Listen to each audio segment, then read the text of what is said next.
السلام علیکم ورحمۃ اللہ وبرکاتہ۔ وعلیکم السلام ورحمۃ اللہ وبرکاتہ۔ شاہنواز اور ہمارے پیارے دوست جو سن رہے ہیں، پیارے بچوں، الفضل انٹرنیشنل کی طرف سے بچوں کا الفصل، ہاں جی، بچوں کے الفضل کا ایک اور شمارہ لے کر ہم آپ کی خدمت میں حاضر ہیں، اور ہمیں امید ہے کہ ہمارے پیارے دوستوں نے جو لاسٹ والا جو الفضل تھا وہ سن لیا ہوگا، دیکھ لیا ہوگا، اور اگر نہیں دیکھا تو پھر وہ کیا کر سکتے ہیں؟ لیکن watch from the play list all the previous videos. ہاں جی، آپ ہماری بچوں کے الفضل کی جو پلے لسٹ ہے اس میں سے دیکھ سکتے ہیں کہ کون سی ویڈیوز جو ہیں وہ آپ سے مس ہو گئی ہیں، تو آپ ان کو دوبارہ بھی دیکھ سکتے ہیں۔ تو آج کا الفضل پھر ہم شروع کریں؟ ہاں جی مما، آج کے الفصل کا ٹاپک کیا ہے؟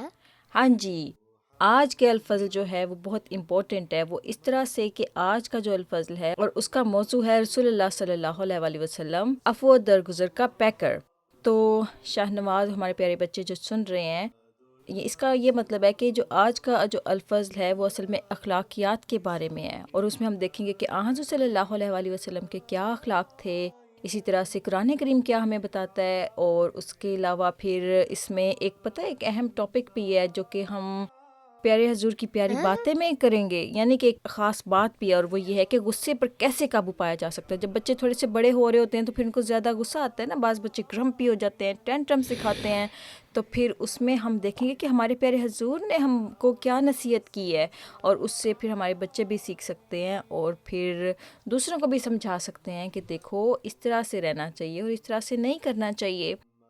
تو شروع کریں پھر آج کا الفضل؟ ہاں جی، اور الفضل ہم کس طرح سے شروع کرتے ہیں؟ بسم اللہ سے۔ ہاں جی، بسم اللہ الرحمن الرحیم۔ پیارے بچوں، ہم شروع کرتے ہیں اللہ میاں کا خط سے، اور اللہ میاں کا خط جیسا کہ آپ جانتے ہیں کہ سب سے پہلے کس سے شروع ہوتا ہے؟ اعوذ باللہ سے۔ کہیں پر بھی قرآن کریم کی کوئی آیت آئے تو ہمیشہ اس سے پہلے اعوذ باللہ من الشیطان الرجیم پڑھنا ہوتا ہے، ٹھیک ہے؟ اچھا جی، تو شروع کرتے ہیں۔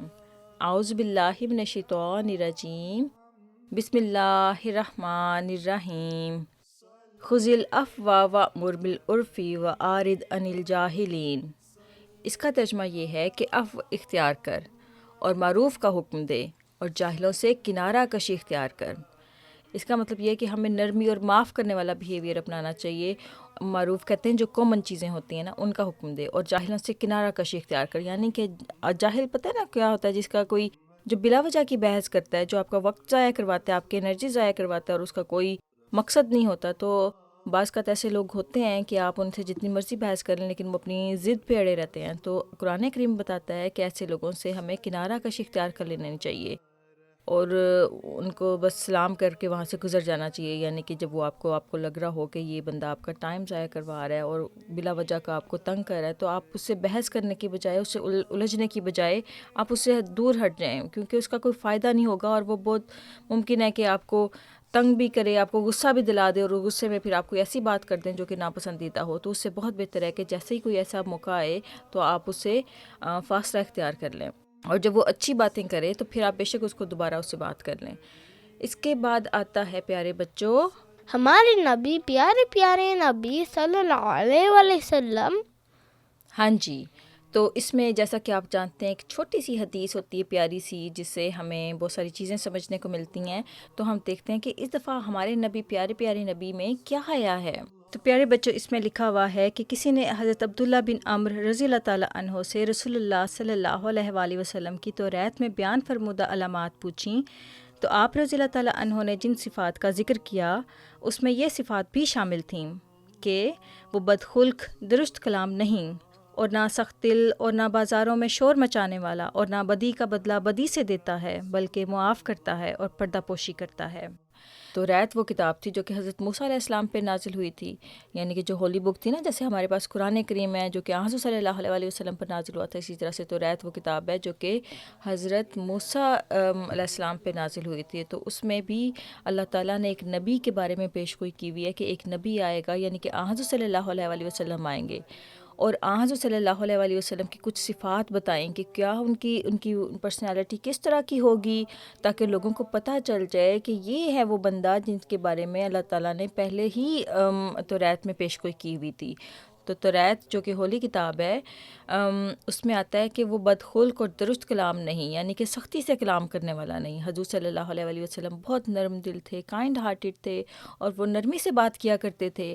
اور پھر اس کے بعد لکھا ہوا ہے کہ اور نہ ہی بازاروں میں شور مچانے والا۔ بعض لوگ ہوتے ہیں نا چھوٹی چھوٹی باتوں پہ لڑائی جھگڑے میں اونچی آواز میں لڑائیاں کرتے ہیں اور بدتمیزی کرتے ہیں، تو توریت میں لکھا ہوا ہے کہ وہ بالکل بھی ایسا نہیں ہوگا، اور نہ ہی بدی کا بدلہ، یعنی کہ اگر اس کے ساتھ کوئی برائی بھی کرے، کوئی اس کو تکلیف بھی پہنچائے، تو وہ بدی کا بدلہ بدی سے نہیں دیتا بلکہ معاف کر دیتا ہے اور پردہ پوشی کرتا ہے، یعنی کہ ایک دوسروں کے عیبوں کو چھپاتا ہے، کہ دوسروں کو بتاتا نہیں ہے کہ دیکھو اس کے اندر تو یہ بھی عیب ہے، دیکھو اس کے اندر تو یہ بھی عیب ہے۔ تو یہ حضرت صلی اللہ علیہ وآلہ وسلم کی اخلاق تھے جو کہ توریت میں ذکر تھا جن کا۔ تو یہ تھا پیارے بچوں ہمارے نبی، پیارے پیارے نبی صلی اللہ علیہ وآلہ وسلم۔ اس کے بعد آتا ہے شاہ نواز، کیا آتا ہے؟ کلام امام علیہ الصلوۃ والسلام۔ ہاں جی، اور ہمارے امام کون ہیں؟ حضرت مسیح موعود علیہ الصلوۃ والسلام۔ شاباش، ہاں جی، حضرت مسیح موعود علیہ الصلوۃ والسلام ہمارے امام ہیں، اور ان کا اصل نام ہے حضرت مرزا غلام احمد قادیانی، جو کہ قادیان میں پیدا ہوئے تھے، اور ان کی وفات کے بعد ان کے مشن کو کس نے جاری کیا؟ ان کے خلفاء نے۔ ہاں جی، ان کے خلفاء نے ان کے مشن کو جاری کیا۔ اور ابھی ہمارے کون سے خلیفہ ہیں؟ 5ویں خلیفہ، اور ان کا نام ہے حضرت مرزا مسرور احمد صاحب۔ تو کلام امام میں بچوں جو اس دفعہ ٹائٹل آیا ہے وہ ہے غصے کو دبانا اور معاف کرنا۔ تو اس میں ایک چھوٹا سا واقعہ ہے جو کہ ہمارے بچوں کو بہت پسند آئے گا، اور ہمیں بھی وہ پسند ہے، تو ہم پڑھتے ہیں کہ کیا ہے یہ، ٹھیک ہے؟ تو پیارے بچوں، حضرت مسیح موعود علیہ الصلوۃ والسلام نے حضرت امام حسن رضی اللہ تعالیٰ عنہ کے کا ایک ایمان افروز واقعہ بیان کرتے ہوئے فرمایا ہے کہ اس سے پہلے ہم بتا دیں کہ حضرت امام حسن پتہ ہے کون تھے؟ حضور صلی اللہ علیہ وآلہ وسلم کے نواسے تھے، یعنی کہ ان کی بیٹی کے بیٹے تھے، جن سے حضور صلی اللہ علیہ وآلہ وسلم بہت زیادہ پیار کرتے تھے۔ تو یہ ان کی ایک کائنڈنس اور ان کی معافی کے انداز کا ایک واقعہ ہے، ٹھیک ہے، جو کہ حضرت مسیح موعود علیہ الصلوۃ والسلام نے ہمیں بتایا ہے۔ تو ہم اس کو پڑھتے ہیں۔ تو حضور فرماتے ہیں، کہتے ہیں کہ امام حسن رضی اللہ تعالیٰ عنہ کے پاس ایک نوکر چائے کی پیالی لایا، پیالی کہتے ہیں کپ کو۔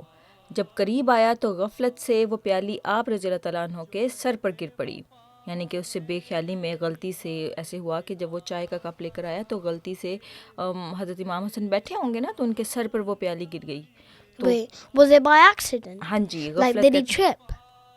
اب یہ نہیں، مطلب غفلت کہتے ہیں غلطی سے ایسے ہو گیا نا، یعنی کہ انہوں نے زیادہ احتیاط نہیں کی، وہ جو ان کے جو سرونٹ تھے۔ So they were carrying it, but they didn't actually mean to drop it. ہاں جی، Like they were going to give it to Hazur, but then they dropped on. he was about to give it to حضرت امام حسن، ٹھیک ہے۔ تو آپ رضی اللہ تعالیٰ عنہ نے تکلیف محسوس کر کے ذرا تیز نظر سے غلام کی طرف دیکھا، یعنی کہ غصے سے پھر ایک دم دیکھا، جیسے اگر کسی انسان کو تکلیف ہو تو نیچرلی اس کو غصہ آئے گا نا کہ تم نے کیا کیا ہے، بالکل تم نے احتیاط سے کام نہیں کیا، لیکن کچھ کہا نہیں۔ تو پھر غلام نے آہستہ سے پڑھا والکاظمین الغیظ، جس کا مطلب یہ ہے کہ وہ غصے کو دبانے والے ہوتے ہیں، یعنی کہ مومنین غصے کو دبانے والے ہوتے ہیں۔ یہ سن کر امام حسن رضی اللہ تعالیٰ عنہ نے فرمایا قزمتو، یعنی میں نے غصہ دبا لیا۔ غلام نے پھر کہا والعافین عن الناس، یعنی کہ اس کا مطلب یہ ہے کہ یعنی وہ مومن لوگوں سے عفو بھی کرتے ہیں۔ قزم میں انسان غصے کو دبا لیتا ہے اور اظہار نہیں کرتا، مگر اندر سے پوری رضامندی نہیں ہوتی، اس لیے عفو کی شرط لگا دی ہے۔ آپ رضی اللہ تعالیٰ عنہ نے کہا کہ میں نے عفو کیا۔ پھر پڑھا واللہ یحب المحسنین، یعنی کہ پھر اس جو سرونٹ تھا اس نے دوبارہ ایک قرآن کریم کی آیت پڑھی کہ واللہ یحب المحسنین، یعنی کہ اللہ تعالیٰ احسان کرنے والوں کو پسند کرتا ہے۔ محبوب الہی وہی ہوتے ہیں جو قزم اور عفو کے بعد نیکی بھی کرتے ہیں۔ آپ رضی اللہ تعالیٰ عنہ نے فرمایا جا آزاد بھی کیا، یعنی کہ ایک چھوٹی سی غلطی تھی جس کے بعد انہوں نے کہا، وہ قرآن کریم کی آیت پیش کی کہ جو اللہ تعالیٰ پہ جو ایمان لاتے ہیں وہ اپنے غصے کو دبا لیتے ہیں۔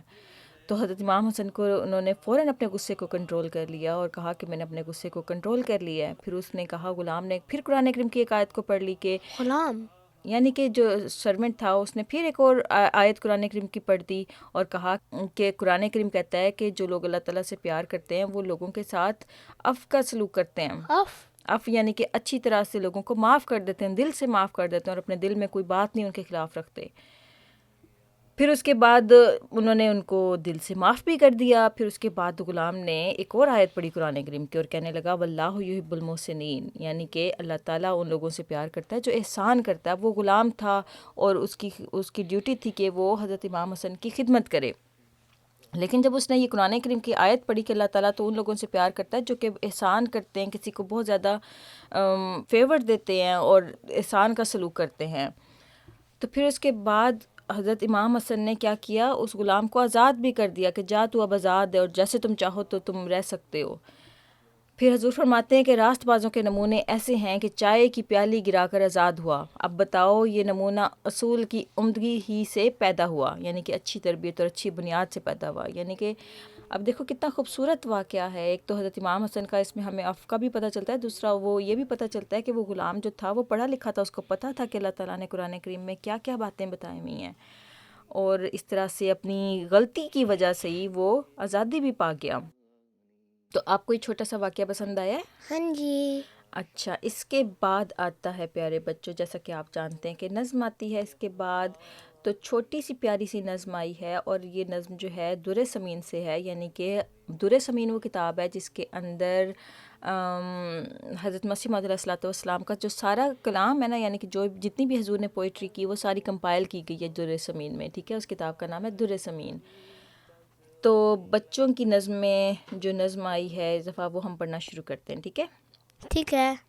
منظوم کلام حضرت مسیح موعود علیہ الصلوۃ والسلام.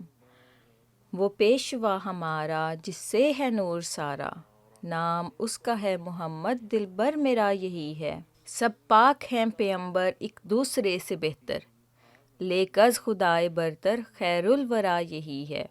پہلوں سے خوب تر ہے خوبی میں ایک کمر ہے، اس پر ہر ایک نظر ہے بدر الدجا یہی ہے.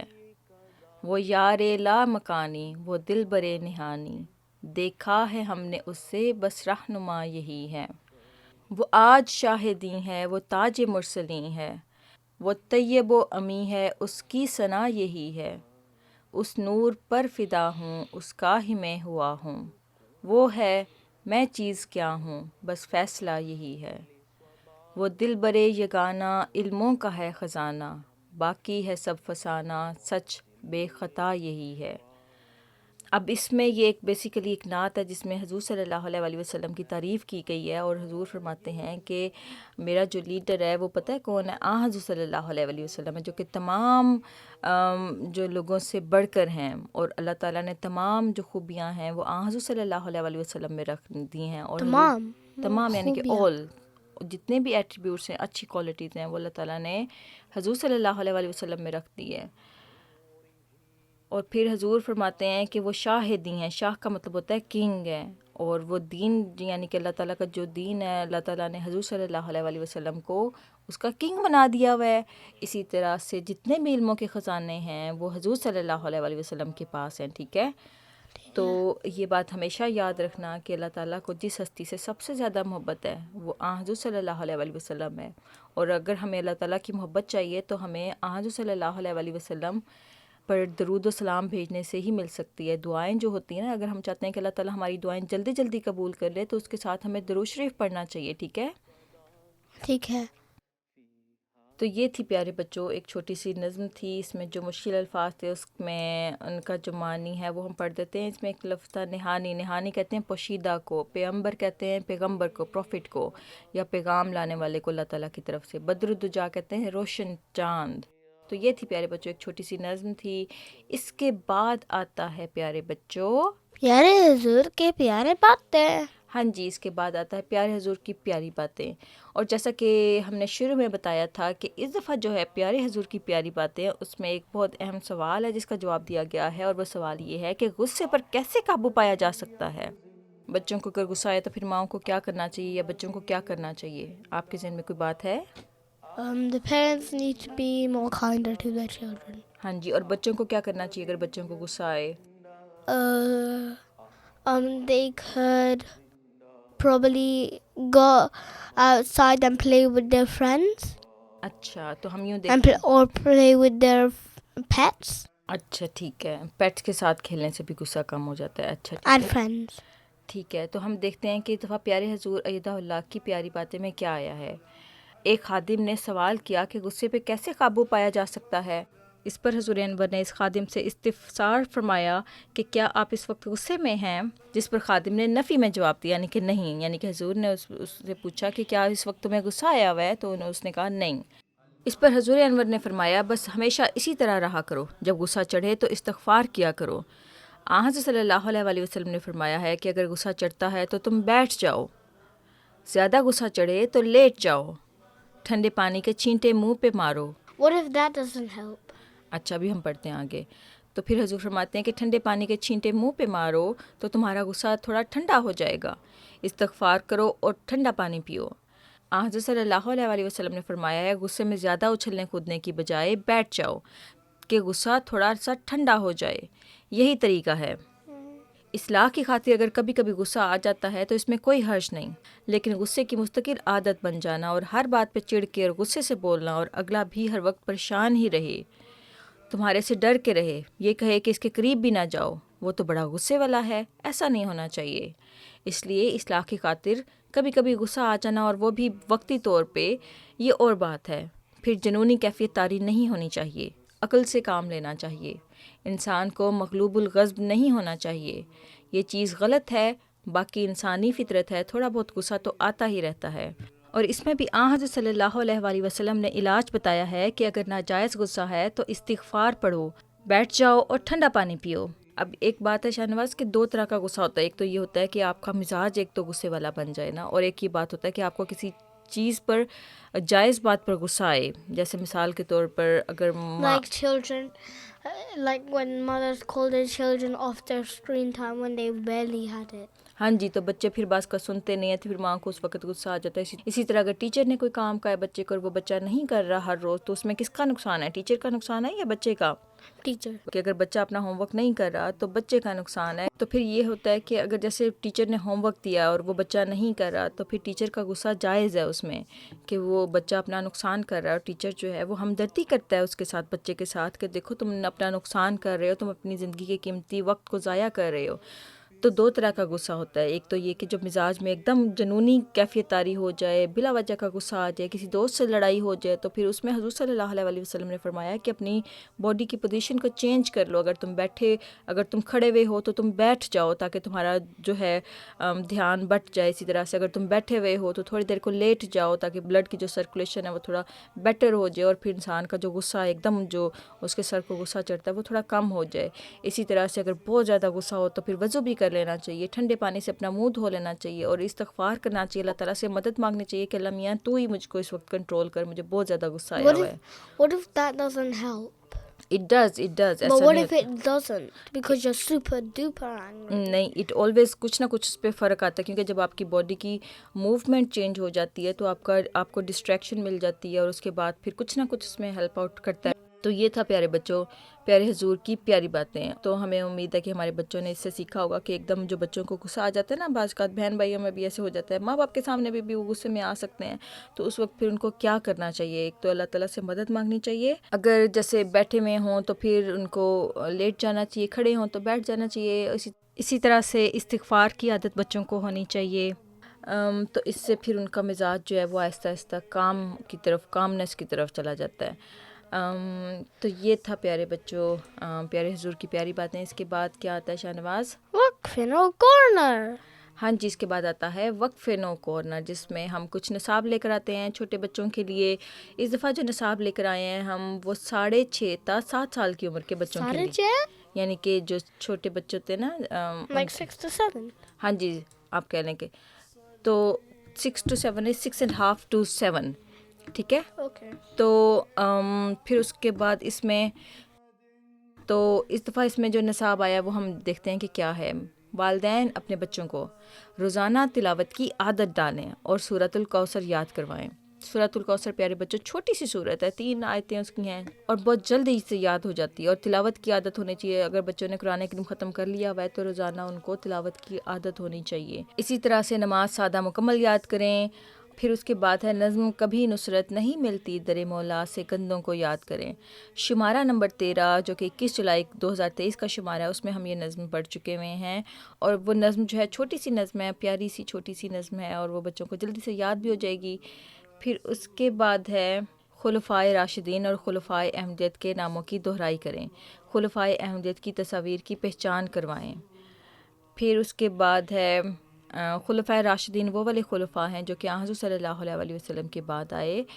ان کے نام ہیں حضرت ابو بکر صدیق رضی اللہ تعالیٰ عنہ، حضرت عمر رضی اللہ تعالیٰ عنہ، حضرت عثمان رضی اللہ تعالیٰ عنہ اور حضرت علی رضی اللہ تعالیٰ عنہ.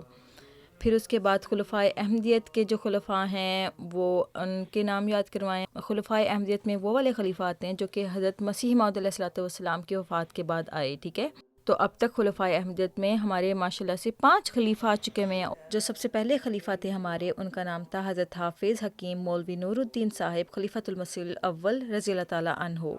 اس کے بعد جو دوسرے خلیفہ تھے ہمارے، ان کا نام تھا حضرت صاحبزادہ مرزا بشیر الدین محمود احمد خلیفۃ المسیح الثانی رضی اللہ تعالیٰ عنہ. پھر اس کے بعد تیسرے خلیفہ جو تھے، ان کا نام تھا حضرت صاحبزادہ حافظ مرزا ناصر احمد خلیفۃ المسیح الثالث رحمۃ اللہ علیہ. اس کے بعد چوتھے خلیفہ ہیں، ان کا نام ہے حضرت صاحبزادہ مرزا طاہر احمد رحمۃ اللہ علیہ. اور اس کے بعد پھر ہمارے 5ویں خلیفہ جو ہمارے موجودہ حضور ہیں وہ آتے ہیں، اور ان کا نام ہے حضرت مرزا مسرور احمد صاحب ایدہ اللہ تعالیٰ بنصرہ العزیز.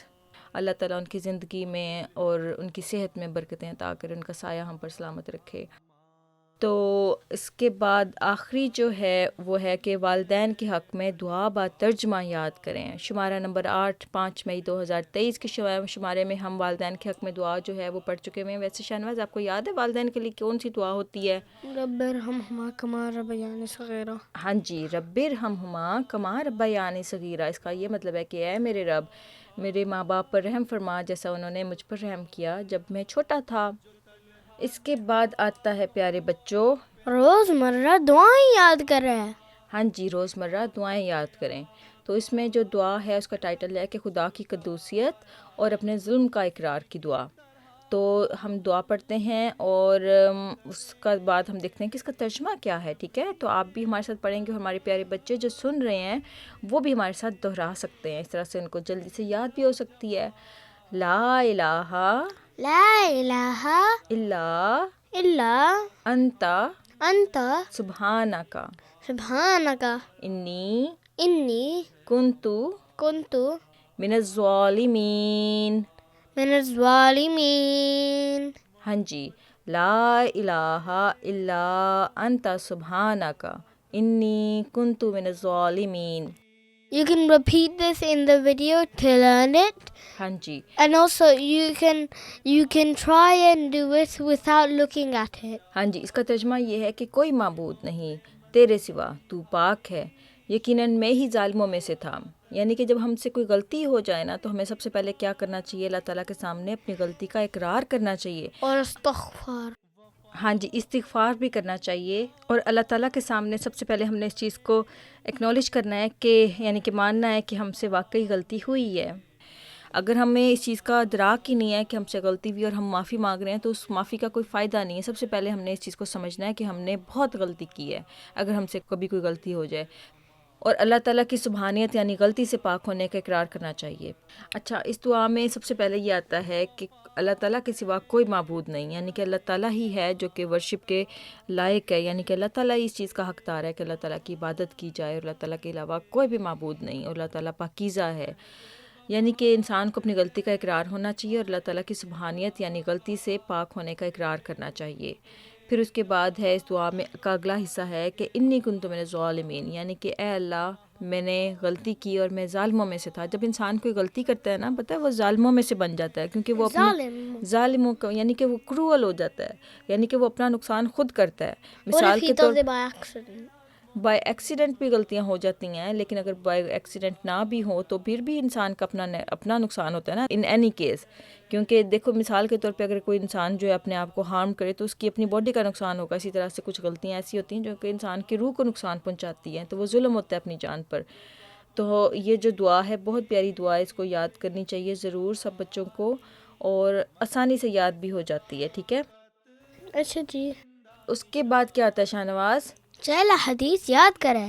ہاں جی، چہل احادیث یاد کریں، جس میں ہم ایک چھوٹی سی پیاری سی حدیث یاد کرتے ہیں، اور پھر وہ حدیث کیا ہوتی ہے؟ خزانہ ہوتی ہے. بالکل چھوٹی سی حدیث کے اندر حضور صلی اللہ علیہ وسلم نے ایک ہمیں گہری سی بات بتائی ہوتی ہے. تو اس دفعہ پیارے بچوں جو حدیث آئی ہے وہ یہ ہے الغنا غنى النفس. اس کا ترجمہ یہ ہے کہ دولت مندی تو دل کی دولت مندی ہوتی ہے، یعنی کہ ایک انسان کا جو دل ہے وہ وسیع ہونا چاہیے. لازمی نہیں کہ انسان اپنے مال سے امیر ہو، یعنی کہ انسان کے پاس بہت زیادہ پیسے ہوں، دولت ہو تو پھر ہی وہ امیر ہو یا ویلدی ہوگا. دل سے امیر ہونا چاہیے. اس کا یہ مطلب ہے کہ آپ کے اخلاق اتنے اچھے ہونے چاہیے کہ کوئی انسان آپ سے ملے تو وہ خوش ہو کہ یہ باوجود اس کے کہ اس کے پاس پیسے نہیں ہیں، یہ غریب ہے، لیکن اس کے اخلاق کتنے اعلیٰ معیار کے ہیں.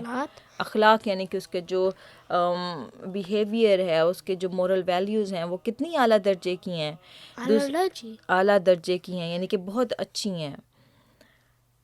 دوسرا یہ کہ غریب کی معمولی قربانی بھی امیر کے مقابلے میں بڑی ہوتی ہے، اس لیے دل کی نیت اللہ کو پسند ہے. اس کا یہ مطلب بھی ہے کہ شاہ نواز کی دو انسان ہو، ایک کے پاس بہت زیادہ پیسے ہوں اور دولت ہو، اور دوسرا انسان جو ہے وہ غریب ہو اور اس کے پاس صرف اور صرف مثال کے طور پر اگر 10 روپیز یا 10 پاؤنڈز ہی ہوں اور دوسرے کے پاس ہزاروں ہوں، اور اللہ تعالیٰ کا کوئی غریب انسان اس کے پاس آتا ہے، دونوں کے پاس آتا ہے، تو جو غریب انسان ہے وہ اپنے 10 روپیز یا 10 پاؤنڈز سے اس کی ہیلپ کر دیتا ہے، لیکن جو امیر ہے جس کے پاس اتنا زیادہ پیسے ہیں وہ اس میں سے کچھ بھی ہیلپ نہیں کرتا یا بہت تھوڑی ہیلپ کرتا ہے. تو کس کو زیادہ ثواب ہوگا، امیر کو یا غریب کو؟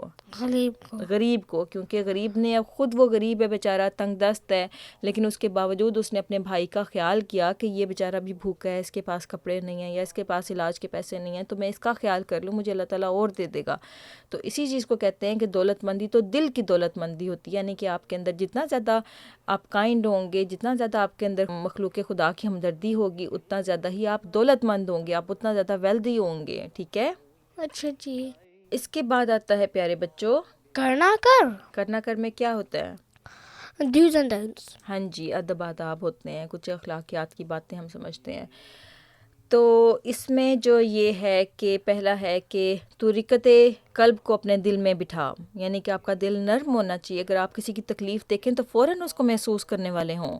آپ بالکل پتھر دل نہ ہو جائیں کہ اگر مثال کے طور پہ کسی کو بیمار دیکھیں تو آپ کے دل میں فوراً ہمدردی ہونی چاہیے کہ یہ بیماری مجھ پر بھی آنی چاہیے، اور پھر اس چیز کو آپ کو تصور کرنا چاہیے کہ اگر وہ بیماری میں ہے یا کسی بھی تکلیف میں ہے تو وہ بیچارہ کیسے فیل کر رہا ہوگا، اور اس کے غم میں، اس کے درد میں آپ کو شریک ہونے کا جتنا آپ سے ہو سکے آپ کوشش کریں کہ آپ اس کے ساتھ ہمدردی کریں. اس کو کہتے ہیں رقت قلب، کہ آپ کسی کا درد محسوس کرنے کی آپ کے اندر قابلیت ہو. آپ بالکل پتھر دل نہ ہو جائیں، چاہے وہ انسان کسی بھی نسل کا ہو، کسی بھی ریس سے ہو، یا ایون اینیمل ہی کیوں نہ ہو. اگر آپ دیکھیں کسی اینیمل کو تکلیف میں تو آپ کو اس پہ پتھر دل نہیں ہونا چاہیے. آپ کے دل میں، آپ کو اپنے دل میں اس کے لیے جذبات ہونے چاہیے کہ وہ بھی تکلیف سے گزر رہا ہے یا اس طرح سے اس کو بھی تکلیف ہو رہی ہے، تو آپ کو اس کی تکلیف کو کم کرنے کے لیے کچھ نہ کچھ کرنا چاہیے. اس کے بعد ہے تو نرمی اور مسامحت والی طبیعت پیدا کر، یعنی کہ آپ جتنا ہو سکے آپ کائنڈنس آپ کے اندر ہونا چاہیے. لوگوں کو آپ سے بات کرتے ہوئے ڈر نہیں ہونا چاہیے کہ یہ تو بہت غصے والا بچہ ہے، اس سے ہم بات کریں گے تو آگے سے ہم سے لڑائی نہ شروع کر دے کہیں. جی. اسی طرح سے پھر ہے تیری زبان، ہاتھ یا قلم سے کسی کو بیجا تکلیف نہ پہنچے، یعنی کہ ہمیں ہمیشہ That means don't be rude to anyone and don't fight or kick or harm them. ہاں جی، کسی کو فزیکلی بھی تکلیف نہیں. ہاں جی، with words or with actions. Exactly کسی کو ہم نے اپنے نہ لفظوں سے تکلیف پہنچانی ہے، نہ ہی ہم نے اپنے ایکشن سے تکلیف پہنچانی ہے، نہ ہی فزیکل فائٹ کر کے. پھر اس میں لکھا ہوا ہے کہ قلم سے بھی کسی کو بیجا تکلیف نہ پہنچائے، یعنی کہ پین سے بھی کسی کو تکلیف نہ پہنچائے. اس کا یہ مطلب ہے Like don't annoy them by throwing stuff at them. نہیں، اس کا یہ مطلب ہے کہ آپ نے قلم کا مطلب ہوتا ہے تحریر، کہ آپ نے اپنی رائٹنگ سے بھی کسی کو تکلیف نہیں پہنچانی. Like don't send them a letter that has fazul stuff.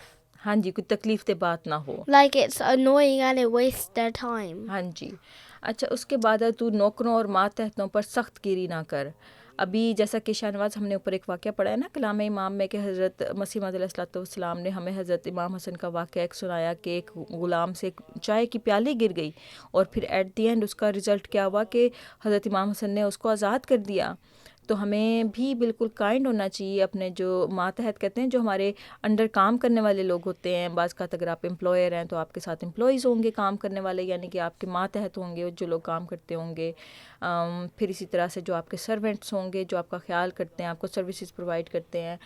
تو کہیں پر بھی اسی طرح سے اگر ہم مارکیٹ میں جائیں تو وہ لوگ بھی جیسے جو سیلس پرسنز ہوتے ہیں ان کے ساتھ بھی ہمیں روڈ نہیں ہونا چاہیے اور جتنا ہو سکے ان کے ساتھ کائنڈ ہونا چاہیے. اسی طرح سے ریسٹورینٹ میں جائیں تو وہاں پر جو لوگ ہمیں فوڈ لا کے دیتے ہیں, سرو کرتے ہیں ہمیں, وہ بھی ہمارے اسی میں آتے ہیں کہ نوکروں یا ماتحتوں میں آتے ہیں, تو ان کے ساتھ بھی ہمیں کائنڈ رہنا چاہیے.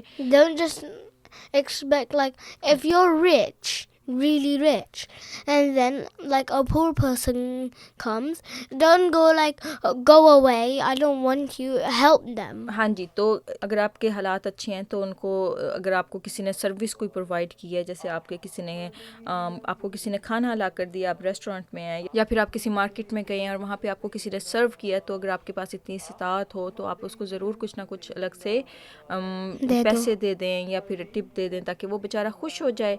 پھر اسی طرح سے اس کے بعد ہے تو کسی انسان پر سخت فکر نہ کس, کسی انسان کو ایسی بات نہ کریں جو کہ اس کے لیے ایسی دل آزار ہو کہ اس کو دل سے کبھی جائے ہی نہ. مثال کے طور پر Like, don't bully them. Exactly اس کا یہ مطلب ہے کہ کسی کو بلی نہ کریں, کسی کو ایسے سخت الفاظ نہ کہیں جو کہ بہت تکلیف دیں. دیکھو And ہر طرح کے don't say anything that they would remember for the rest of their life. ہاں جی, دیکھو ہر طرح کے انسان ہوتے ہیں نا, اللہ تعالیٰ نے پیدا کیے ہیں. کوئی بعض کا ایسے بھی لوگ ہوتے ہیں جو پرفیکٹ نہیں ہوتے, جیسے مثال کے طور پہ کسی کی ہائٹ اگر کم ہو, اسی طرح سے کسی کو گلاسز لگے ہوں, آئی سائٹ ویک ہو, اسی طرح سے اگر کسی کو سنائی نہیں ٹھیک سے دیتا, تو اگر آپ اس کو انسان کو کہہ دیں کہ تمہیں تو سنائی نہیں دیتا, تم تو بہرے ہو, تمہیں نظر نہیں آتا, اس طرح کی جو چیزیں ہوتی ہیں تکلیف دہ Don't ہوتی ہیں bully them for, like, if they can't hear or see ہاں جی, یہ بہت بری or بات ہے. smell. ہاں جی, آپ تو بات کر کے چلے جائیں گے لیکن ممکن ہے کہ وہ بچہ جو ہے پھر ہمیشہ اس بات کو سوچتا رہے اور احساس کمتری کا شکار ہو جائے اور اپنی پڑھائی پر بھی فوکس نہ کر سکے, تو پھر اس سب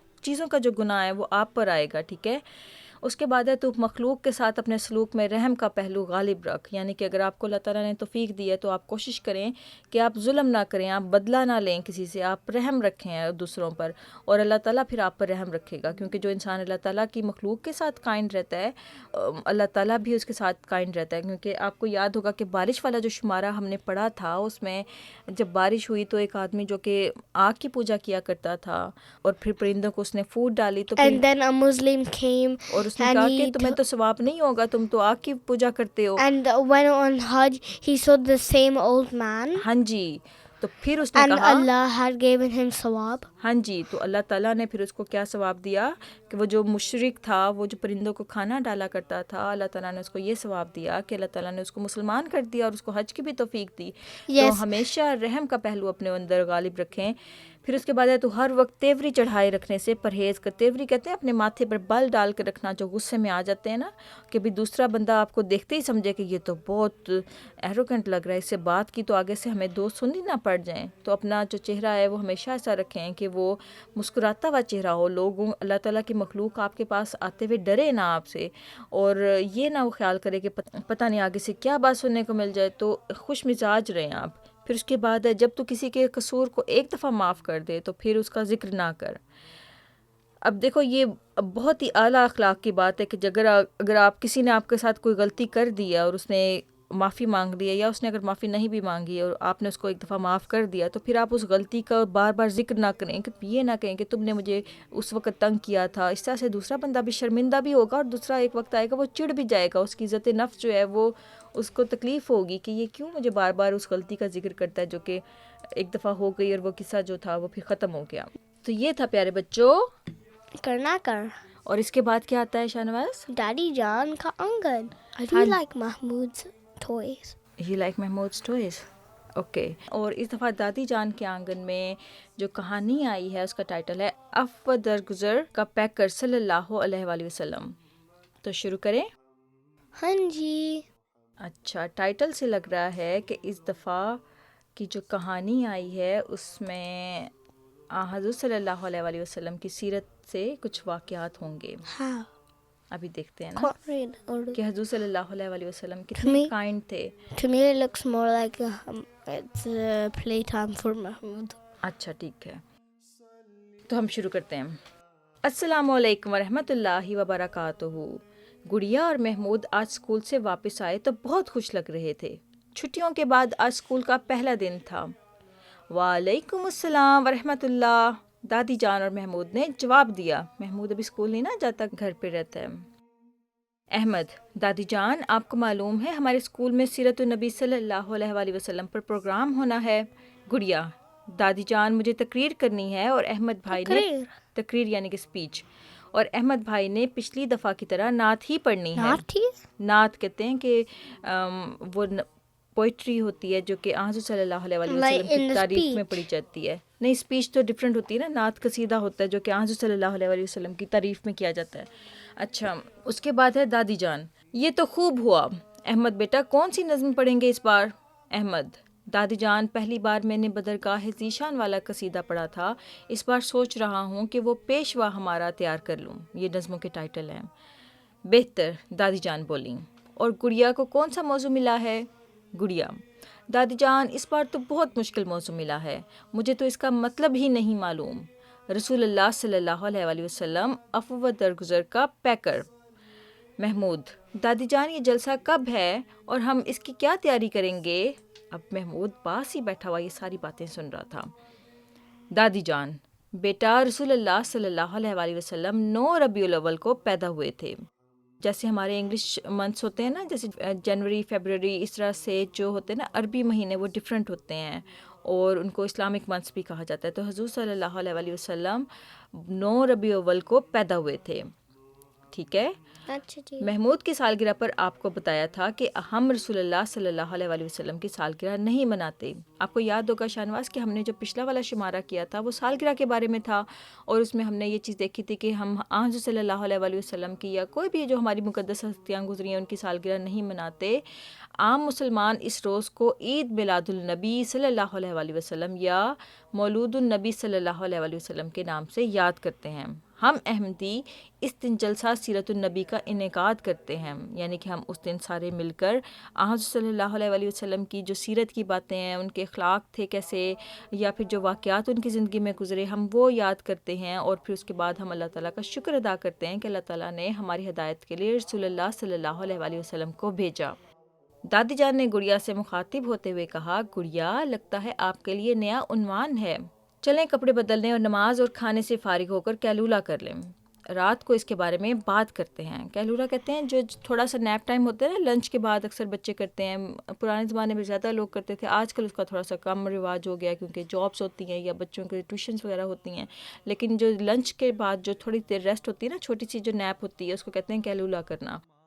رات کو کھانے کے بعد گڑیا قلم اور کاغذ لیے دادی جان کے پاس چلی آئی اور بولی: دادی جان، مجھے عفو و درگزر کے بارے میں بتائیں۔ دادی جان: عفو و درگزر کا مطلب ہوتا ہے معاف کرنا، جیسے آپ اپنے بہن بھائیوں کی آپس میں یا فوزان جو ان کا پڑوسی تھا نا جس نے اپریل فول کیا تھا، آپ کو یاد ہوگا شاہنواز کہ اس نے مرچوں والی کچھ ایسی چیز دی تھی، مرچوں toffee he gave it and then it was full of مرچیں۔ ہاں جی، تو پھر اس کے بعد انہوں نے معاف کر دیا تھا۔ تو پھر وہ دادی جان کہتی ہیں جیسے آپ اپنے بہن بھائیوں کی آپس میں یا فوزان سے یا کسی اور سے نوک جھونک ہوتی ہے تو امی جان یا ابو جان آپ کو سوری کرنے یا معافی مانگنے کا کہتے ہیں۔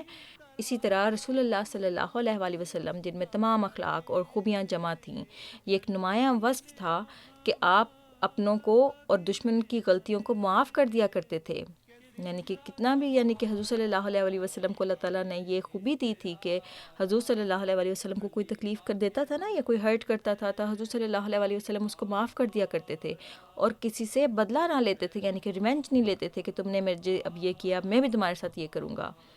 آپ صلی اللہ علیہ وآلہ وسلم محبت و پیار کا سلوک کرتے اور تحمل، بردباری اور برداشت کے اخلاق دکھاتے۔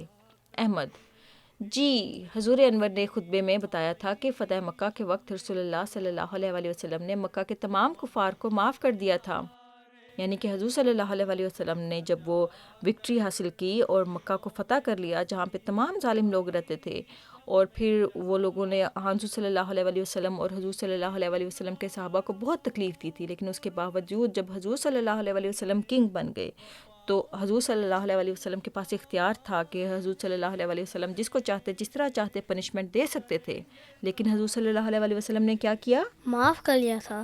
ہاں جی، پھر حضور صلی اللہ علیہ وآلہ وسلم نے تمام کفار کو معاف کر دیا تھا۔ دادی جان شاباش. رسول اللہ صلی اللہ علیہ وآلہ وسلم پر کفار نے بہت ظلم کیا. طائف میں جب آپ تبلیغ کے لیے گئے تو ان لوگوں نے پتھر مارے. طائف ایک جگہ کا نام ہے، ایک سٹی کا نام تھا.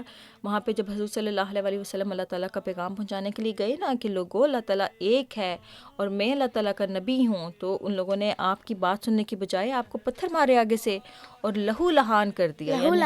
لہو لہان کا مطلب یہ ہوتا ہے کہ حضور صلی اللہ علیہ وآلہ وسلم کو اتنے پتھر مارے اور اتنی تکلیف دی کہ حضور صلی اللہ علیہ وسلم کی باڈی کے سے خون نکلنا شروع ہو گیا تھا، حتیٰ کہ یعنی کہ زخم ہو گئے تھے، حتیٰ کہ آپ کے جوتے خون سے بھر گئے. اتنا خون بہا ان زخموں سے کہ آپ کے جو جوتے تھے وہ خون سے بھر گئے تھے.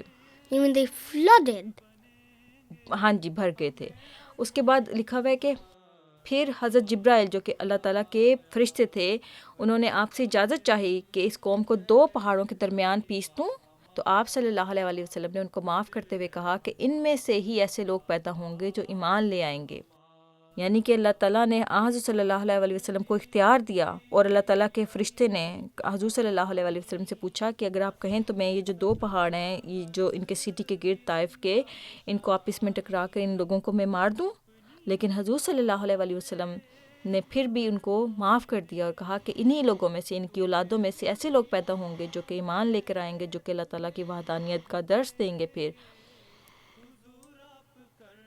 اور ایسی حالت میں جب کہ حضور صلی اللہ علیہ وآلہ وسلم کے جوتے خون سے بھرے ہوئے تھے اور تکلیف میں تھے. ایک عام انسان ہوتا تو وہ کیا کہتا، وہ اس نے تو یہی کہنا تھا نا کہ ہاں ان لوگوں نے مجھے بہت تکلیف دی ہے، ان سے بدلہ لو. لیکن حضور صلی اللہ علیہ وآلہ وسلم نے ایسے نہیں کیا. جنگ بدر میں حضرت حمزہ رضی اللہ تعالیٰ عنہ نے عتبہ بن ربیعہ کو قتل کیا. ایک جنگ ہوئی جس میں حضرت حمزہ نے عتبہ بن ربیعہ کو قتل کیا.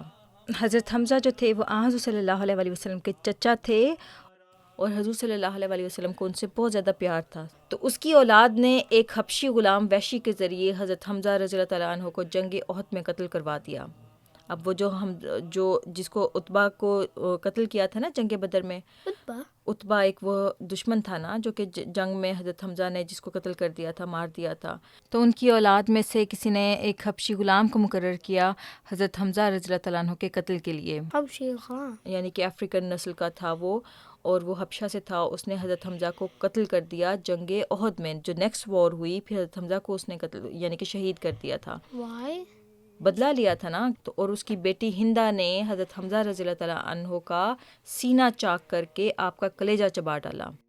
یعنی کہ ان لوگوں کو اتنا غصہ تھا کہ جو بدلہ لینے کے لیے انہوں نے صرف اور صرف ان کو شہید نہیں کر دیا، شہید کرنے کے بعد ان کا سینہ چاک کر کے کلیجہ چاک یعنی کہ کاٹ دینا. اس کے بعد پھر جو لیور، کلیجہ کہتے ہیں لیور کو، اس کو نکالا اور اس کو چیو کیا. یہ ایک رواج تھا ان لوگوں میں کہ جس سے بدلہ لینا ہوتا تھا، جس سے نفرت کا اظہار کرنا ہوتا تھا، پھر اس کے ساتھ یہ سلوک کیا کرتے تھے. لیکن فتح مکہ کے موقع پر آپ صلی اللہ علیہ وآلہ وسلم نے سب کو معاف کر دیا، حتیٰ کہ ہندا اور وحشی کو بھی معاف کر دیا. اب وہ حضور صلی اللہ علیہ وآلہ وسلم کے اتنے پیارے چچا تھے، ہم عمر تھے اور ساتھ ساتھ کھیلتے بڑے ہوئے تھے، جن سے حضور صلی اللہ علیہ وآلہ وسلم کو بہت محبت تھی. لیکن اس کے باوجود حضور صلی اللہ علیہ وآلہ وسلم کو جب بدلے کا اختیار ملا تو آپ نے ان کو معاف کر دیا. گڑیا، قرآن کریم اس بارے میں کیا کہتا ہے بھلا؟ دادی جان، اللہ تعالیٰ نے کہا ہے کہ ان سے درگزر کر اور ان کے لیے بخشش کی دعا کر. درگزر کہتے ہیں کہ ان کے ساتھ نرمی کا سلوک کر، ان کو معاف کر دے اور ان کی اللہ تعالیٰ کے حضور ان کے لیے معافی کی دعا کر. ایک اور جگہ فرمایا ہے کہ عفو کریں اور بھلائی کا حکم دیں. پھر آپ صلی اللہ علیہ وآلہ وسلم کو اللہ تعالیٰ نے رحمت للعالمین ٹھہرایا ہے، اسی لیے آپ پیار و محبت اور امن و آشتی پھیلانے والے تھے. محمود، دادی جان کوئی اور بھی واقعہ سنائیں. یعنی کہ ایک تو ہم نے یہ واقعہ سنا نا، ایک تو حضرت حمزہ کا واقعہ سنا، پھر اس کے بعد ایک طائف کا واقعہ سنا، ابھی تیسرا واقعہ بھی ہم سنتے ہیں دادی جان سے. تو دادی جان کہتی ہیں کہ بعض لوگ نادان اور ناسمجھ اور لوگوں پر سختی کرتے ہیں، لیکن رسول اللہ صلی اللہ علیہ وآلہ وسلم ان کی غلطیوں پر صرف نظر کرتے تھے. یعنی کہ حضور صلی اللہ علیہ وآلہ وسلم کوشش کرتے تھے کہ ان کو اگنور کریں تاکہ لوگ خود ہی سمجھ جائیں، اور اس کے بعد کوشش کرتے تھے کہ ان کی غلطیوں پر ان کو نہ ڈانٹیں. ایک سفر میں یعنی کہ حضور صلی اللہ علیہ وآلہ وسلم ٹریول کر رہے تھے. ایک سفر میں ایک بدو کہتے ہیں جو اگنورنٹ وہاں کے جو لوگ تھے نا، جو ولیج سے آتے تھے، ان کو بدو کہتے ہیں. آپ کی گردن مبارک پر کپڑا ڈال کر اتنی زور سے بھینچا کہ آپ کا چہرہ سرخ ہو گیا. اب وہ آنظر صلی اللہ علیہ وسلم پر بلیو نہیں کرتا تھا کہ یہ اللہ تعالیٰ کے نبی ہیں، اور اس نے غصے میں یہ حرکت کی کہ کیا؟ اس نے آپ صلی اللہ علیہ وسلم کی گردن کے گرد ایک کپڑا ریپ کیا اور اس کو زور سے کھینچا یا بھینچا کہ آپ صلی اللہ علیہ وسلم کی، ظاہر بات ہے وہ بلڈ سرکولیشن پھر رک گئی نا، پھر چہرہ جو ہے اس سے سرخ ہو گیا، چہرہ یعنی کہ فیس، اور پھر سرخ یعنی کہ لال ہو گیا، اور بدتمیزی سے کچھ مال طلب کیا، اور اس نے پھر بدتمیزی کی اور کہا کہ مجھے کچھ پیسے دو۔ نبی اکرم صلی اللہ علیہ وسلم نے نہ صرف معاف فرما دیا بلکہ اس کا بیجا مطالبہ بھی پورا فرما دیا، یعنی کہ پھر اس کو جو اس نے پیسے مانگے تھے بلا وجہ کے وہ بھی دے دیے۔ اسی طرح ایک عرابی نے مسجد میں پیشاب کر دیا، صحابہ اسے ہٹانے کے لیے گئے، یعنی کہ اس کو کلین کرنے کے لیے گئے، تو آپ صلی اللہ علیہ وسلم نے فرمایا کہ اسے چھوڑ دو، اور اس جگہ خود پانی بہا دیا، یعنی کہ خود حضور صلی اللہ علیہ وسلم نے اس کو کلین کر دیا اس جگہ کو۔ محمود: دادی جان کیا یہ معاف کرنا اچھا ہوتا ہے؟ میں تو احمد بھائی سے بہت ناراض ہو جاتا ہوں کیونکہ وہ مجھے بعض اوقات اپنے ساتھ نہیں کھیلنے دیتے۔ اب ایسے ہوتا ہے نا پیارے بچوں کے، کبھی جو بڑے بہن بھائی ہوتے ہیں وہ کھیل رہے ہوتے ہیں تو چھوٹا جو بھائی یا چھوٹا جو بہن ہوتا ہے اس کو نہیں کھیلنے آتا، تو اس کو پھر وہ نہیں کھلاتے، تو پھر وہ کہہ رہا ہے کہ میں تو احمد بھائی سے ناراض ہو جاتا ہوں کیونکہ وہ مجھے بعض اوقات اپنے ساتھ نہیں کھیلنے دیتے۔ تو دادی جان کہتی ہیں جی بالکل، معاف کرنا ایک اچھی عادت ہے، اور احمد بھائی تو آپ کو جلدی منا لیتے ہیں، اگر غلطی ہو تو معذرت بھی کر لیتے ہیں۔ ہم نے پہلے بات کی تھی کہ ایک مومن کو اپنے مومن بھائی سے زیادہ دیر ناراض نہیں رہنا چاہیے۔ گڑیا 3 دن تک، آپ کو یاد ہوگا شاہنواز کہ ایک جو ہم نے حدیث بھی پڑھی تھی، چہل احادیث میں ایک ہم نے حدیث پڑھی تھی کہ مومن جو ہوتا ہے وہ اپنے بھائی سے 3 دن سے زیادہ ناراض نہیں رہتا، وہ منا لیتا ہے اس کو جا کر۔ تو دادی جان کہتی ہیں جی 3 دن سے پہلے ہی ناراضگی ختم کر دینی چاہیے۔ محمود: احمد بھائی مجھے معاف کر دیں، میں نے کل آپ کا ہوم ورک خراب کر دیا تھا اور آپ نے امی کو شکایت بھی نہیں لگائی تھی۔ احمد: محمود کوئی بات نہیں، میں نے دوبارہ کر لیا تھا اور مجھے میرے استاد کی طرف سے اس پر سٹار بھی ملا ہے۔ دادی جان: بہت خوب بچوں، اب سونے کا وقت ہو گیا ہے، دعا پڑھیں اور سو جائیں۔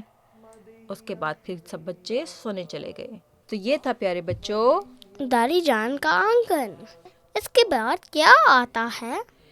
ہاں جی، تو یہ تھا پیارے بچوں دادی جان کا آنگن۔ پچھلے کچھ شمارہ جات سے ہم نے ایک سیگمنٹ شروع کیا تھا کیوں کا، لیکن اگر آپ کو یاد ہو، وہ بچے جو ہمارے شروع سے سنتے آ رہے ہیں ان کو یاد ہوگا کہ شروع کے جو شمارہ جات تھے اس میں آج کا سبق ایک سیگمنٹ ہوتا تھا نا، ایک پارٹ ہوتا تھا۔ تو اس دفعہ کیوں نہیں آیا، اس دفعہ آیا ہے آج کا سبق، اور آج کے سبق میں ہم سیرت النبی صلی اللہ علیہ وسلم سے کچھ پڑھیں گے، ٹھیک ہے؟ تو شروع کریں۔ ہاں جی۔ اور آپ کو یاد ہوگا شاہنواز کے آج کے سبق میں جو ٹیچر تھے ان کا کیا نام تھا؟ سر عثمان۔ ہاں جی، سر عثمان ٹیچر ہوا کرتے تھے، اور پھر بچوں کو وہ کچھ انفارمیشن دیا کرتے تھے۔ تو آج ہم دیکھتے ہیں کہ سر عثمان ہمارے لیے کیا لے کر آئے ہیں۔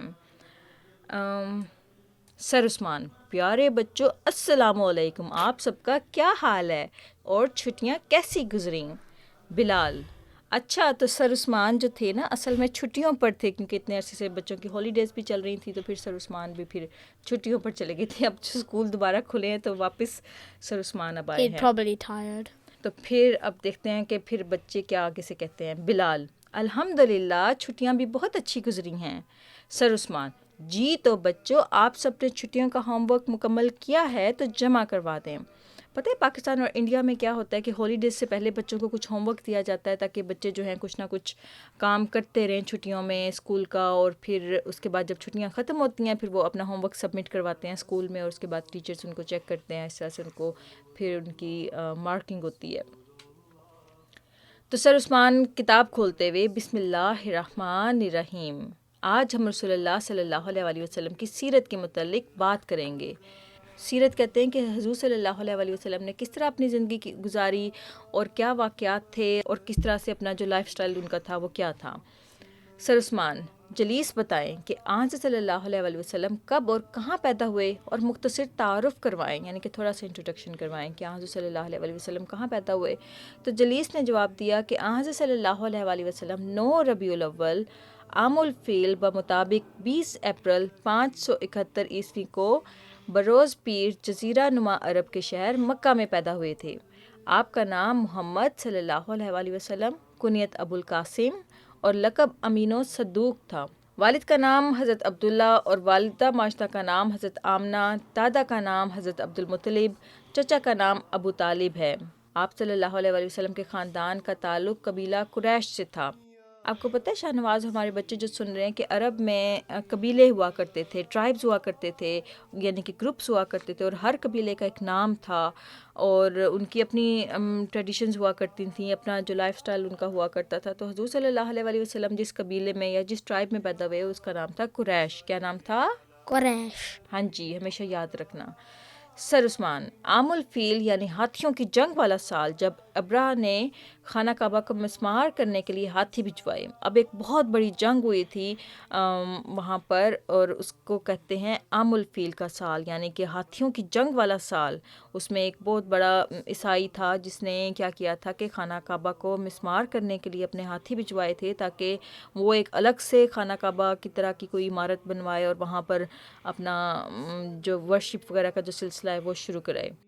اور اس کے بعد پھر اللہ تعالیٰ نے خانہ کعبہ کو پروٹیکٹ کیا تھا. تو حضور صلی اللہ علیہ وآلہ وسلم اس سال میں پیدا ہوئے تھے، ٹھیک ہے، جس میں یہ اتنا بڑا واقعہ پیش آیا تھا. تو سر عثمان آگے سے کہتے ہیں کہ شاہد رسول اللہ صلی اللہ علیہ وآلہ وسلم کے بچپن کے مختصر حالات بیان کریں. سنیں گے، بچپن کہتے ہیں چائلڈہڈ کو، ٹھیک ہے.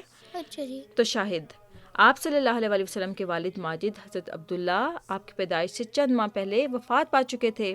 یعنی کہ حضور صلی اللہ علیہ وآلہ وسلم نے کبھی بھی اپنے والد کو نہیں دیکھا تھا، کیونکہ ان کی وفات سے کچھ مہینے پہلے ان کی وفات ہو گئی تھی.